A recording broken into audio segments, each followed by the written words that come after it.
What is going on, guys? It is Chris the Marvel Buff Nerd here. You're welcome to hit the little subscribe button, the little notification bell here on YouTube if you like what I do, you like my setup, you like what I talk about. You're also welcome to follow me on all my other affiliates, Facebook, YouTube, Twitter, Twitch, Instagram, and Patreon, and Snapchat, all at Marvel Buff Nerd. One name, like to keep it simple. It is March 1st, so that means another monthly loot box haul. What did I buy last month? What's in the box? What's in the box? This is the second video in this monthly loot box series that I want to do. A lot of guys call it a monthly haul or something like that. I wanted to do something just a little bit different, throw my own spin on it. So I ordered one of these little drop boxes on Amazon Prime. It's a Fortnite style drop box. It's 12 bucks. It's cute. Threw it together real quick, taped it up, gave it some structure. Now every time when I buy movies, whatever, each month, I throw them in there and then I keep them in there until it's time to shoot the review at the end of that month or the beginning of the next month. And here we are. I've got the Dropbox set up in the background now instead of kind of in front of me and by my microphone. Last month it was just kind of odd. I was not sure how I wanted to do it. So now I've got some better lighting set up, the room set up a little bit better. I've got the box where I like it more. So, if you're here and you're enjoying this series, I do really appreciate it. If you've seen any of the things, I'm about to pull out, let me know in the comment section down below. We're at 47 subscribers. I'm trying to get to 50, so if you like this, like, share, subscribe. It would be awesome. I'd really appreciate it. Without further ado, let's get into the loot box video. Bam! So what did I buy in February? My favorite purchase is not even a movie. I was just cruising my local Walmart, and I always go through the clearance aisle because you never know what kind of techie or detail-oriented or video games or pop culture nerdy stuff you're going to find in the clearance aisle at Walmart, or clothes, masks, whatever you want. So I'm cruising the aisle at my local Walmart, and they had two of these left in the whole store, and it could not be that something real rare or anything, no big deal, but it was a $30 figurine that they had on sale for 15 bucks, 50% off. So you've got the T-800, you've got Arnie from the 1984 movie, and he comes with some cool little... There we go. I'll get this down here in a second. He's got, the different little heads you can pop on for different damage depending on where you're at in the movie. He's got the assault rifle. Oh, you can put the wounded hands on him, a pistol, the Spaz 12 shotgun. So yeah, just a really cool little thing there. I've just been keeping it up on one of my mini shelves up around the top of the room. That has some random nerdy stuff on it. One day I'll do like a room tour or something. Maybe I get some more followers and I get people that are wanting like, hey man, what's the rest of the room look like? This is a real small room. It's a weight room that doubles as my studio that I converted the closet into, so it's not real huge. But I could show you guys that if you wanted to see the streaming setup and all the equipment I use and the everything's budget. The name of the game for me is what I can do that looks the best, sounds the best, that's the most comfortable for me and the best for getting quality content out to you on a great budget. And I've got a pretty decent setup right now, so I'm pretty happy with it. Now we'll get to the movies part. What is the first movie? Well, this one's really right with the times here. The original Mortal Kombat, 1995. Pow, pow, pow. The cult classic, the good one. I enjoyed this movie when I was a kid, when I watched it multiple times. I grew up playing the Mortal Kombat games on Sega in the early, mid, late 90s because my dad was a huge Mortal Kombat fan. Me and my brothers kicked the shit out of each other for hours on end in that game, or that saga of games, through that time period. So I have great fond memories of this movie. Is it a little cheesy and whatnot today? Yeah, but it knows what it is. And the actors, you have like Bridget Wilson in there as Sonya Blade. She's great. The actor that portrays Liu Kang, he is ripped. He portrays it great. You've got some great actors in there playing these roles. I wasn't actually that, as an adult, when I was like, oh yeah, Lyndon Ashby is Johnny Cage. At first I was like, he doesn't really look the part. I'm not really into it. But really by the end of the movie, he does a pretty good Johnny Cage. It's actually not bad. So I watched this just last week because I am geeking out hardcore for the Mortal Kombat movie that's dropping next month on HBO Max. And I just wanted to add this to the collection. So I went to Vintage Stock, picked it up for $6. Great high-def Blu-ray copy. So, that's it. Mortal Kombat 95. Cult classic. Still love it to this day. Hopefully I love the new one even more because it's modern and it has better technology and whatnot, so it can realize the property better. Let's fly through this. Don't want to keep this video longer than 10 minutes. Oh, all right. Double feature Walmart purchase here, $5 box.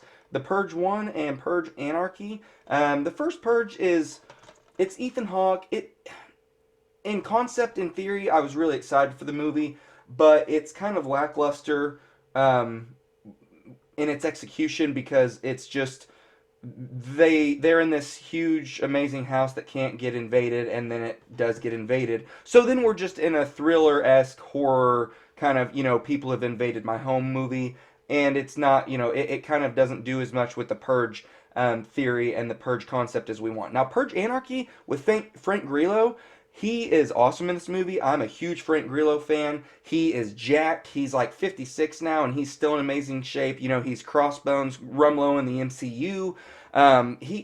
This is like his Punisher movie. He's got a decked out Dodge Charger that he decks out with armor plates. He's got the tactical gear. He's got the weapons. He's got the swagger, the gritty look, the black hair. He's a badass. I love him in this movie. He carries this movie for me. But we do get the anxiety of being out in this purge setting when that alarm goes off, and it's like, holy shit, nowhere safe. People are wanting to kill me. They know we're out here.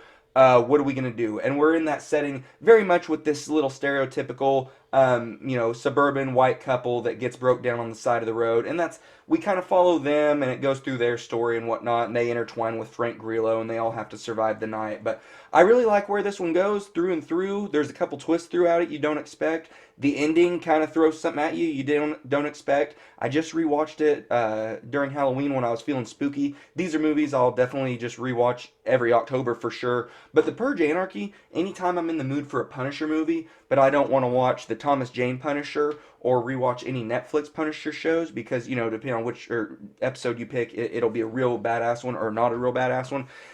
I can throw in The Purge Anarchy and get my itch scratched for a Punisher film because it's basically Frank Grillo's Punisher film. Now, would I still love to see him actually as a MCU Punisher in a different take? Sure. Do I love John Bernthal in the Punisher? Do I want him to go? Yes, I love him. No, I don't want him to go. Would I love to see like an alternate timeline now that the MCU is going into multiverse times? It's possible we could see other people portray, characters we've always wanted to. So I would love to see like some epic alternate timeline where we see an episode or some 30, 40 minutes of Frank Grillo kicking ass being the Punisher. Be awesome. All right, next up, Sicario, Day of the Soldado. These are the Sicario movies are really good. They're slow burn action flicks. The guy that wrote these also wrote like Hell or High Water, which is a real slow burn, Western with Jeff Bridges and Chris Pine. He did a couple other movies. These are Denis Villeneuve vehicles. And they're just really good. Josh Brolin, Benicio del Toro are, they helm up the cast. You'll see a bunch of other, bigger name actors in here throughout the rest of the supporting cast that you'll like. I don't know which movie I like more. I need to rewatch the first one, honestly. This just happens to be the one I caught on Walmart for $5, DVD and digital. If it's cheap enough, I'll still pick up a DVD. It's kind of whatever. For a movie that I'm not super duper in love with, but like, I'm going to catch it every once in a while. Because honestly, a movie like this that's so gritty and kind of dark action about cartels and shit like that, it almost works in its favor to have a DVD copy and you can see the graininess versus a Blu-ray or 4K where it's super, super soft and real looking like you're in the room with them.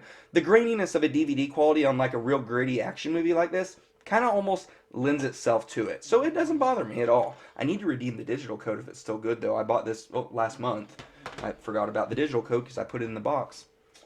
I did watch it though. Man on Fire is the next one. Denzel Washington, what is this? A Tony Scott film, right? Yeah. Tony Scott did this film. He also did like Unstoppable, the train movie with Denzel Washington and Chris Pine, where they have to stop the runaway train. This is, speaking of other people having their own Punisher flicks, if Denzel Washington was going to have a Punisher movie before he had The Equalizer, which was also a Punisher movie for Denzel Washington, this was the original Denzel Washington Punisher movie. He is this alcoholic, washed up, badass, special forces badass with like a 20-year tenure of kicking ass overseas, tactical espionage, guerrilla warfare, The kick gloves come off when this guy's ready to kick ass, and we see him come into being a bodyguard in Mexico, and things go awry, and the girl he's guarding, gets kidnapped, and he's a man on fire. He goes on a revenge tirade and kills everybody involved with it. It's an amazing movie. There's some twists and stuff that I won't spoil for you. It's 17 years old. If you have not seen this movie, I highly encourage it. If you like Denzel Washington, if you like action, if you like good drama, there's just a great supporting cast in here. You've got Mickey Rourke, a couple other, Mark Anthony, I think. I can't remember the female's name, but she is great, the wife. Anyway, great movie. Like I said, Denzel Washington, he takes some bullets, he kicks some ass, he shoots some guys. He's on a tirade, and he's just he's the Punisher through and through in this movie. It's an awesome flick. You got to watch it. You move. You make one sound. I'll snatch the life right out of you, understand? We're at the 10-minute mark. I'm going to try and wrap it up. This is the last one. Another double feature from Walmart, I think. Maybe Best Buy. Or Vintage Stock. Shit, I buy Best Buy, Vintage Stock, and Walmart all the time. I'm always looking at those $5 movies, trying to get the best bang for my buck.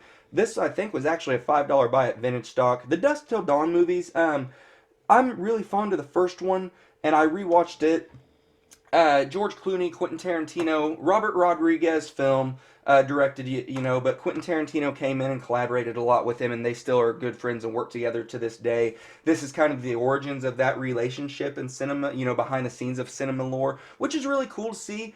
George Clooney was back in his pretty boy days. I grew up watching ER with my mom, and this was right after George Clooney was off of ER, and then he goes into this hardcore R-rated. The first half of the movie is a bank robbers on the run. These two brothers are murderous bank robbers that broke out of prison, robbed banks, killed people. They're on the run to Mexico. That's the first half of the movie. And then the second half of the movie turns into this vampire gore flick where you've got people getting thrown onto a guy flips a table over and uses the four legs as wooden stakes and just impales vampires on it. You've got a guy named Sex Machine that has a crotch gun that flips open, and it's got, two 6-shooter cylinders from a revolver. He's blowing people away with his crotch gun. You've got Salma Hayek in here as one of the hottest roles you have ever seen her in your entire life, especially when I watched this movie for the first time when I was like, I don't know, 11, 12-ish area maybe. Woo! Talk about falling in love for an early teen, almost teen boy. I've talked about the first one. Now, there is a second movie here. The second and third movie, the third movie isn't in here. This was just the first double feature. That's okay with me. The third movie I really don't even remember anything about it. I do like the second movie. It's got Danny Trejo and Robert Patrick, and I might actually watch it later after I edit this video, because it's got a cool premise where these guys go to rob a bank, and then all of a sudden this town's infested with vampires, and then it turns into a standoff between bank robbers and cops, but then the bank robbers are vampires and they're superhuman. So then it turns, the stakes are just upped and changed, much like the first movie where, you have what you think is a different movie on the first half, and then the second half just goes, oh wow, holy shit, this is a vampire flick. Whoa, what is going on? Just like I said, good. The first movie I remember very fondly, and I just rewatched it. The second one I have to rewatch, but I do remember I enjoyed Robert Patrick being the lead cop in that movie a lot. I've always liked him. The first one though, a lot of practical effects and stuff, and a lot of gore that still grosses me out to this day. So it should, because I want to say the first movie was like from 1995. Yeah, 95. And then the second one was 98. 95. So even today, the movie can still gross me out. And Harvey Keitel's in here. You've just got, Cheech Marin. You've just got, like I said, a great supporting cast in both of these movies. If you're a fan of this genre of vampire schlocky action where you just see things blow up and the gore is excessive and it's just schlock and it's best, and the dialogue is, R-rated one-liners, F this, F that, and there's sex and just blood and guns. If that sounds like something you like, definitely watch the Dusk Till Dawn movies. Like I said, this is nothing new, but these are some of my childhood favorites of this genre. And I've always enjoyed them. And they're both, they go by quick. The second movie's only 88 minutes with credits. The first one's 108 minutes with credits, so they go by quick. They're fun watches. Guys, that's it. So we're 4 minutes longer than I wanted to be. I'm gonna wrap it up by 15 minutes. Like I said, if you like this, if you liked any of those movies, if any of those have any sentimental value to you, let me know in the comment section down below. Did you like this month's haul? Do you like the setup better? Do the lights look better? Let's try and get to that 50 subscriber mark. 50. I want to get to 50. If you guys can help me there, like, subscribe, share, tell your friends. If you have friends that are into nerdy content, turn them onto my channel. Follow me on Twitter, Twitch, Instagram, Snapchat, Patreon, Instagram. Said that already. All at Marvel Buff Nerd. I really appreciate it, guys. Let me know what you thought. Have a good one.